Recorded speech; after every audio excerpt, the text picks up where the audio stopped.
चलिए आगे बढ़े। महाराष्ट्र के चिपळूण तहसील के लोटे परशुराम स्थित श्री संत ज्ञानेश्वर माउली जीवन मुक्तिधाम सेवा संस्था संचालित गौशाला पर वामपंथियों की बुरी नजर है। वामपंथी इस गौशाला के खिलाफ षड्यंत्र चला रहे हैं और इसे बंद कराने की साजिश रच रहे हैं। बता दें कि ये वही गौशाला है जिसमें 1000 से ज्यादा गौवंश है, जो गो तस्कर कसाईयों से छुड़वाकर लाई जाती है। इस गौशाला को 15 दिन के अंदर हटाने का नोटिस अब सरकारी अधिकारियों द्वारा जारी किया गया। इस गौशाला को बचाने के लिए गौशाला के प्रमुख वारकरी संप्रदाय के भगवान महाराज कोकरे और गौशाला के ट्रस्टी और गौसेवक अनशन पर बैठे हैं। इस पूरे मामले को लेकर गौशाला के प्रमुख भगवान महाराज कोकरे ने कहा कि इस गौशाला पर कार्रवाई करने के लिए उद्धव ठाकरे गुट के विधायक भास्कर जाधव द्वारा अपने गुर्गों को आगे किया जा रहा है। वहीं कसाईयों को बचाने के आरोप भी उन पर लगे रहे हैं। साथ ही सरकारी अधिकारियों पर दबाव डालकर गौशाला हटाने की मांग की गई, जिसके बाद लगातार वारकरी संप्रदाय धरने पर बैठा हुआ है और गौशाला को बचाने का प्रयास कर रहे हैं।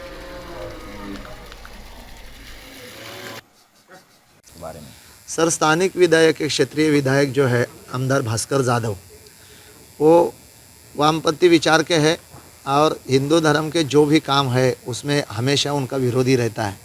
ये गौशाला पे भी प्रचंड वक्रदृष्टि उनकी है। वो पूरे कसाई के पक्ष में खड़े रहते हैं और यहाँ के उनके जो कार्यकर्ता है जिनके ऊपर भंगार चोरी के बहुत बड़े आरोप हो गए 200 कोटी के, तो वो लोग हमारी गौशाला के आसपास जो गाय का चारा था, जो जंगल में जाके गाय खाती थी, वो सब गाय का चारा वो लोग ने पिछली 19 जनवरी 2023 में पूरा जला दिया। उसके बाद MIDC के कार्यालय पे अनशन आंदोलन किया वो लोगों ने, और उसके बाद हमको MIDC ने पत्र दिया कि 15 दिन में ये गौशाला खाली करे। और रोज़ गौशाला अनाधिकृत है, गौशाला अनाधिकृत है। सर, हम एक किसान के बेटे हैं। हमने गाय को माता कह के, हमारे धर्म की माता है, इसके लिए ये सब गाय जो बाहर दिख रही है वो सब गाय हमने छुड़ा के अब 1000 के ऊपर गाय का संगोपन कर रहे हैं। हम इतने श्रीमंत नहीं है कि हम खुद की जगह लेके ये सब करें। हमको गोवर्धन गोवंश सेवा केंद्र योजना का लाभ माननीय मंत्री जी रामदास भाई कदम साहब के प्रयत्न से मिला था। तत्कालीन देवेंद्र फडणवीस जी मुख्यमंत्री थे तब दिया था। अभी भी हम एकनाथ शिंदे साहब और फडणवीस सरकार को अनुरोध करते हैं कि ये जो जगह का मुद्दा है वो जो उठा रहे हैं और बार बार गौ माता को तकलीफ दे रहे हैं, मैं शिंदे साहब से हाथ जोड़कर विनंती करता हूँ कि साहब, ये गाय माता के लिए ये जो जगह है 5.5 एकड़ OS 19 भूखंड, वो गौ माता के लिए दिया जाए और उसका ट्रस्ट के नाम से कर दिया जाए।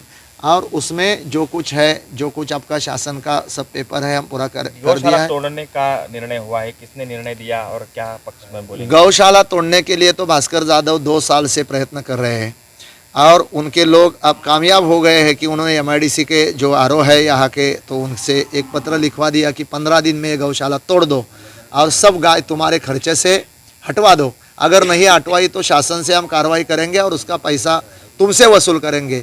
इतना कठोर निर्णय मेरे को तो लगता नहीं कि अपने पद का दुरुपयोग करके उन्होंने वो चिट्ठी लिखवा दी है। और यहाँ के जो आयुक्त है पशु संवर्धन, जिसका नाम है आदरणीय धनंजय जगदाले, आदरणीय तो नहीं बोलूँगा उनको, लेकिन धनंजय जगदाले है, और वो भास्कर जाधव के पक्ष में, जैसे कि उनका कोई PA, उनका कोई नौकर काम करता है, ऐसे ही काम करके अब पशु संवर्धन खाता से भी हमको नोटिस दी है कि गोवर्धन गोवंश सेवा केंद्र योजना से जो तुमने लाभ लिया है वो लाभ हमारा शासन का वापस करवा दो, नहीं तो हम तुम्हारे ऊपर फौजदारी खटला दाखिल करेंगे। तो इसके लिए हमने आज 1000 गाय का सब सेवा है पूरी स्थगित की है। हमारे जो सेवाधारी वर्ग है वही सब अनशन पे बैठे हैं और जब तक महाराष्ट्र शासन ये हमारी गौशाला की सब समस्या दूर नहीं करती तब तक हमारा कोई कर्मचारी सेवा पे रुजू नहीं होगा। और 5 तारीख तक हम महाराष्ट्र शासन को अल्टीमेटम दे रहे हैं। 5 तारीख तक अगर ये नहीं मान रहे तो मुंबई गोवा राष्ट्रीय महामार्ग जो है उसके करीब हमारी गौशाला है, वो सब गाय उधर राष्ट्रीय महामार्ग छोड़ के मैं मेरे जीवन की यात्रा अंतिम समाप्त करूंगा। ये मैं आप पूरे देश में कहता हूँ, लेकिन गाय के लिए समाप्त करूंगा। अगर गाय नहीं जी तो मैं जी नहीं सकता। गाय के ऊपर का छत अगर कोई छीनने का काम करता है, जैसे